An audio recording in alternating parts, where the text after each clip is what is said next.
Hey, what's up guys, this is Phobos speaking and it's time for the next weekly Q&A. I hope you will enjoy it, but before I get to the questions of today, I want to answer something on a personal matter. A lot of people always ask me, okay, where are you from or where's your accent from? And actually I'm from Germany, that's a German accent. I'm not from Romania or something like that. I'm from Central Europe, not Northern Europe or anything like that. So in case you wondered about the accent, it's a German accent. So now that we have that out of our way, I think we should get to the first question.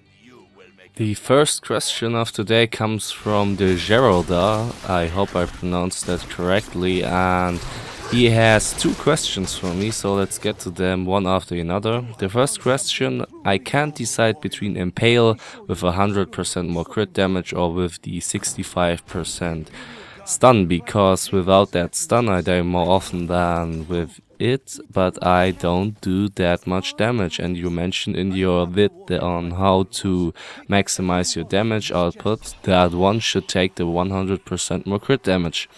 Maybe a little comparison there would be nice. So if I derived that correctly from your question, your main problem is crowd controlling monsters. And in my opinion, you should always, under any circumstance, choose the 100% more crit damage. It is the best rune for Impale as of now, at least in my opinion. And the 65% stun chance is just for 1.5 seconds, so not that much actually. So what I would suggest is that you try other crowd controlling skills, such as call drops for instance. I just made a video about that. If you have any questions, look up that video. And if that's not enough, I would suggest that you try something like elemental arrows with Screaming Skull. It is really important that you use the 100% more crit damage for Impale. It benefits so much from that rune. So in any case, use the rune for 100% more crit damage. That's my opinion concerning that. Now the second question: how do you counter boss mobs with immortal servant slaves? I guess you mean invulnerable minions? They are always the reason I can't go any further on a quest. They always kill me. Okay, that's actually a really tough question to answer, because there is no basic advice I can give you concerning that.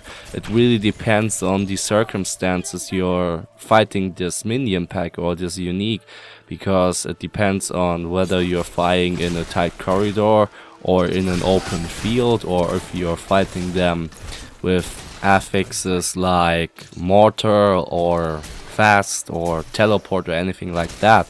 So I can't give you that common advice thingy. But what I would say is, it is most important that you are always close to the unique you need to kill in order to kill the entire minion pack. So what most people do when fighting a invulnerable minion pack is they panic and they will try to attack the minions and run away from them. But that's actually the wrong way. You should always try to stay as close as possible to the unique, and most of the time you die doing that, and it is really difficult, and especially if you go into a melee close combat range, especially as a demon hunter. So but that's actually how I do it. I get as close to the unique as possible and then I just burst him down. Especially in cases like that, it is important that you have a high single target damage spell such as Impale, and that's why I recommend using the 100% additional crit damage. So I hope this answered your question, and I wish you best of luck fighting invulnerable minions. I already mentioned that in my rant, and you're not the only one with that problem. Invulnerable minions are a pain in the ass. The next question was submitted via Facebook, and it was from Alessandro, and he asks: Hi Phobos, first of all, thanks for your hard work, it helps me out a lot. You're welcome. A few questions: which follower is the most useful to keep? Then which skills should I unlock? What equipment should I give to him, her? Thanks again. Okay, as you can see, I'm with my companions right now, and most of you will probably already know that most of the time I use the Enchantress as my companion. And the reason behind this is that I really like her spells, so I decided to go with Forceful Push, Powered Armor, Disorient and Focused Mind. And concerning equipment, I have to admit I don't really specifically equip my companions. Most of the time I just equip them with items I find during runs. I don't go to the auction house and equip them with items I find there. So the reason behind this is that I consider companions too weak for Inferno difficulty, so they die too quickly. Even the Templar dies too quickly on Inferno mode, in my opinion. Even if you equip them with decent items, that's what other people already told me, and that's what I experienced myself. But if you want to look up my Templar real quick, with the Templar, I decided to go with Intervene, Intimidate, Charge and Inspire, and he has some 61 items here, item level 61 that is, and some, yeah, level 50, level 60, nothing that awesome if you consider it for Inferno difficulty, but as of the Scoundrel, I actually never used the Scoundrel for Inferno difficulty. I equipped him with some items on normal difficulty and something I found during a run, but actually I never considered him a viable option, at least for the Demon Hunter. So basically I use the Enchantress or the Templar, but I don't go into that much detail concerning equipment or anything like that. The most important thing about your companion is the skill choices, and I decided to go with the Enchantress and these 4 spells. And the Powered Armor spell or the Powered Armor buff is really nice, so it's something worth having when you're running solo.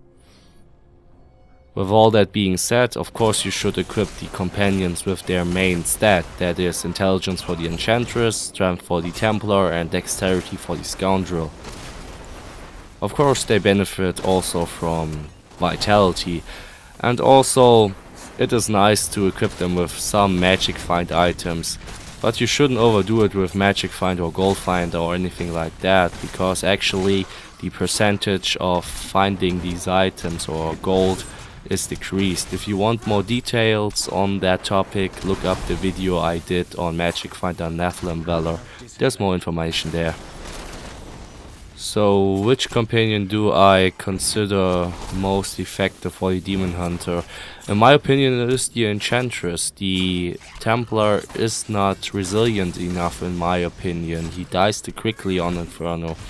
And given the fact that the Enchantress has awesome spells, which help you out a lot on Inferno, I would always go with the Enchantress. That's at least my opinion and my preference.